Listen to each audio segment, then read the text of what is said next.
안녕하세요. 열람이입니다. 영탁막걸리 14편을 부계정에서 제업하기로 했습니다. 영탁 팬분들은 내가수에 대한 그런 방어 논리와 내가수에 대한 잘못이 없다는 그런 확신을 가질 수 있다고 생각을 합니다. 그러니까 2달 전과 지금 상황이 바뀌었으니까 그런 상황을 생각하면서 보면 재밌을 것 같습니다. 그러니까 일부 영탁 팬들이 이 예천양조랑 이 박민님이랑 한통속인 줄 아는 분들도 많습니다. 일부러 저렇게 추천하는 식으로 짰구나 이런 사람들도 많아요. 왜? 상표권을 이렇게 등록을 해놨으니까 미리. 그러니까 애초에 이 메일을 보낸 이유가요. 그냥 우습게 본 겁니다. 박민님 우습게 보고 예천 막걸리라는 이름을 추천을 해줄 줄 알고 저렇게 보낸 겁니다. 안녕하세요. 10번째 남자입니다. 지금 영탁 막걸리 사건을 다루고 있습니다. 이번 편에서는 그 박민님한테 영상 편지를 써볼까 합니다. 우선 저는 회계사고요. 저도 그 박민님처럼 박송 사건 때 박송 형 측에 서서 변호를 했었습니다. 영상은 다 남아 있습니다. 저는 이번 사건을 그 150억 때문에 파괴됐고요. 그러니까 회계사 입장에서 이렇게 좀 보니까 좀 이상합니다. 이상한 부분이 많아서 이게 마녀사냥이라는 느낌이 들어요. 그래서 이번 영상을 보시고 혹시 좀 이상한 게 느껴진다면은 제 영상 영탁 막걸리 2편이 있습니다. 그거 좀 보고 다시 판단을 해 주셨으면 좋겠습니다. 박민님 채널은 2개가 있습니다. 부동산 얘기가 있고요. 연예계 얘기를 하는 게 있습니다. 아니 이게 영탁 사건을 2번 다루셨는데요. 1편, 2편이 이 채널이 다릅니다. 1편은 이 연예계 뒷담화 요 위에 거에서 다뤘고요. 2편은 요 밑에 거 부동산 채널에서 다뤘습니다. 메일 주소 때문에 이렇게 하셨다고 합니다. 지금 상황은 어떻게 됐냐면요. 박민님이 1편을 찍으면서 예천양조 측 편을 조금 들었어요. 근데 그 방송을 보고 예천양조에서 메일을 보냅니다. 그래서 2편은 이 예천양조의 메일을 리뷰를 하는 겁니다. 2편의 결론은 뭐냐면요. 추천을 해줍니다. 상표를 추천해 주는데요. 그 이름이 예천 막걸리입니다. 우선 제가 봤을 때 이 박민님은 매우 똑똑하고 되게 중립적인 사람이에요. 그러니까 그 박송 사건 때 박송 형을 변호한 사람이 거의 유일합니다. 그 당시에는 그런 입장을 견제할 수가 없었어요. 근데 이번에는 예천양조한테 좀 속았다고 생각을 합니다. 왜 그러냐면요. 이미 예천양조는 이 예천 막걸리라는 상표를 출원을 한 상태입니다. 이거거든요. 뭐 상표권 조회할 수 있는 그런 사이트인데요. 이 예천 막걸리가 백구영 회장이 예천양조로 해서 출원을 했습니다. 이게 8월 11일이에요. 2011년 8월 11일에 이미 출원을 했어요. 그러니까 무슨 얘기냐면 이 예천양조에서 메일을 보냈잖아요. 그 메일을 보낼 때부터 이 박미님이 예천 막걸리라는 이름을 추천해 줄 것이다. 이렇게 추리를 해서 그렇게 보낸 겁니다. 그래서 지금 다시 메일을 보면 그게 느껴질 겁니다. 아니 메일 받았을 때부터 되게 이상한 걸 느꼈을 거예요. 그 메일 내용이 어떠냐면 그러니까 정말로 피해자인가 아니면 피해자 코스프레를 하고 있나 한번 생각해 볼게요. 박민님은 분명히 느꼈을 겁니다. 아 이건 피해자가 아니야. 그냥 피해자인 척 하는 겁니다. 메일을 전체 내용을 보겠습니다. 저희 예천양조 백 회장께서는 전통주 관련 32년간 외길 인생을 걸어왔고 그 결과물이 영탁 막걸리였는데 영탁 팬덤과의 갈등으로 인해 악덕 기업으로 낙인 찍혀버린 상황에 처해 있습니다. 이번 MBC 실화탐사대 방송 이후에 저희 예천양조가 거짓이 아니란 걸 팬덤도 알 수 있을 거라 생각했는데 이제는 공영방송조차도 불신하고 있는 현실이 되었습니다. 어떠한 방법으로 이번 갈등 문제를 해결해 나가야 할지 사실 막막하고 답답한 현실 속에서 선생님께서 해결 방법이 있다고 메일을 보내란 방송을 듣고서 이렇게 도움을 구하고자 메일 드리게 되었습니다. 많이 바쁘신 중에도 박미 선생님께서 자문해 주신다면 너무나도 감사하겠습니다. 이래요. 우선 빨간 줄이 뭐냐면요. 이거 다 박미님이 다 지적을 해주신 그런 부분입니다. 그러니까 피해자 코스프레를 하고 있는 거예요. 이게 피해자가 아닙니다. 하나하나가 그 이상해. 32년 외길 인생 뭐 이런 거 다 필요 없잖아요.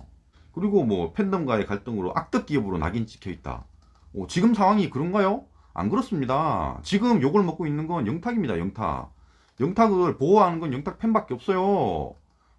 그리고 이 MBC 실화탐사대 방송 이후에 공영방송조차도 불신하고 있는 상황이다? 전혀 아닙니다. 모든 사람들이 거의 영탁을 욕을 하고 있습니다. 근데 무슨 저런 얘기를 해? 아니 예천양조는 이 사건의 당사자잖아. 근데 지금 상황을 전혀 모릅니까? 말도 안 되는 얘기입니다. 그래서 이 답답한 현실 속에서 해결 방법이 있다고 하니까 메일을 보낸다, 자문을 해달라 이렇게 얘기를 해요. 그러니까 이걸 봤으면 되게 이상할 거야. 박민님은 되게 이상하게 느꼈을 겁니다. 근데 한번 생각해보면 박민님이 1편에서 어떤 얘기를 했길래 저런 메일을 보냈냐라고 궁금해할 수 있습니다. 박민님이 1편 영상에서 이름을 바꿔라. 예천양조 너들 제품 이름을 바꾸면 되지 않냐 이 얘기를 6번을 합니다. 12분, 13분, 18분, 19분, 21분, 22분에 이런 얘기를 해요. 그러니까 1편의 영상 결론 자체가 녹양 제품 이름 바꾸면 되잖아. 이런 얘기예요. 그리고 저 이메일 부분, 박미님이 그냥 메일을 보내라라고 얘기를 합니다. 저 부분에 박미님이 정확히 뭐라고 하셨냐면요. 예천양조 연락해요, 이메일로. 아이디어는 내가 충분히 줄 테니까 굳이 그런 이름을 써가지고 이렇게 얘기를 합니다. 연락하는 이유가 이름 얘기라고, 이름. 그러니까 나한테 이름 추천을 받아라, 이렇게 받아들인 거예요, 예천양조가. 그러니까 지금 여기서 말하는 그 해결 방법, 자문 이게 자체가 뭐냐면은 이름을 지어 주세요, 이 얘기입니다.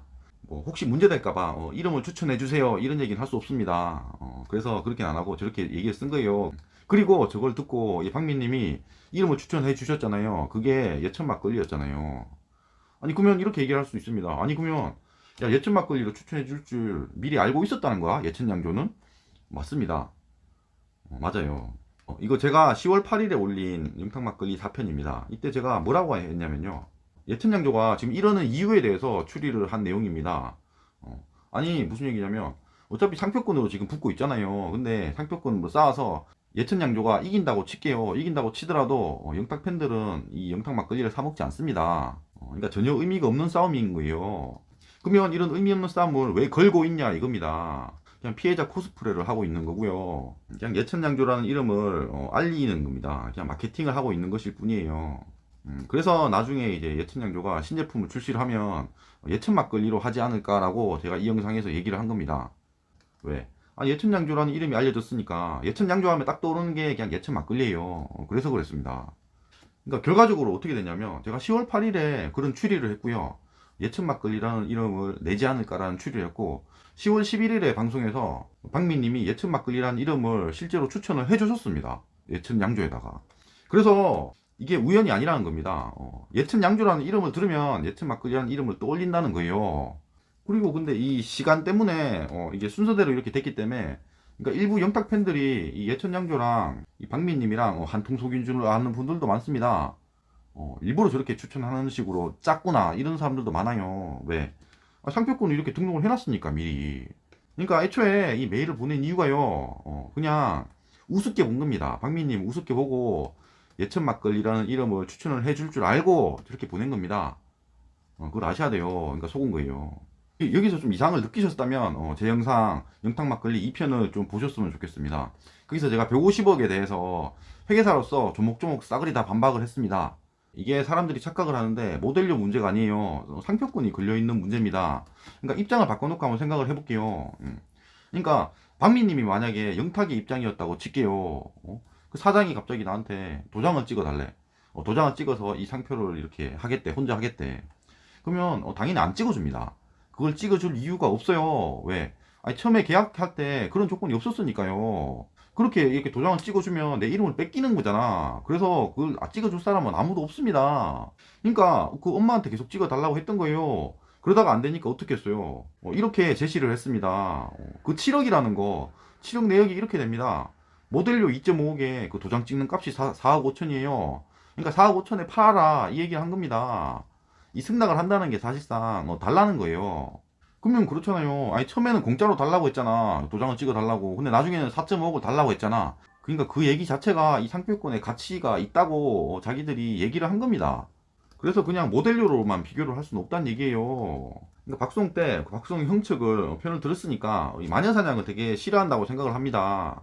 이대로 끝나면요 그냥 예천양조가 이기게 되는 겁니다. 이 재판의 결과는 전혀 중요하지 않아요. 그러니까 영탁이 만약에 재판에서 이긴다고 하더라도요 그냥 끝까지 나쁜 놈으로 봅니다. 예천양조는 상표권 재판에서 진다고 하더라도 그냥 예천 막걸리를 출시를 해서 피해자 코스프레를 해가지고 그냥 물건을 팔아먹는 거예요. 그러면 악이 선을 이기게 됩니다. 그래서 저는 애초에 이 예천양조 편을 들었던 사람 중에 누군가가 생각을 바꿔서 영탁 편을 들어야 된다고 생각을 해요. 그래야지 이게 여론이 반전될 수 있다고 생각을 합니다. 좀 이상한 걸 느꼈으면 제 영상 2편을 좀 봐주시고요. 영탁 측에 서서 다시 한번 영상을 찍어 주시기를 기대하겠습니다. 영탁 팬분들은 지금 억울해서 잠을 못 잡니다. 어쨌든 박민님은 판단력이 매우 높으신 분이니까 이게 중립적인 입장에서 다시 한번 판단할 수 있다고 생각을 합니다. 감사합니다. 그리고 10번째 남자 채널은 광고가 더 이상 붙질 않습니다. 광고가 안 붙으면 가만히 있어봐. 광고가 붙지 않으면 그 동기부여가 안 돼요. 그러니까 부계정 꼭 구독과 좋아요 눌러주세요. 감사합니다.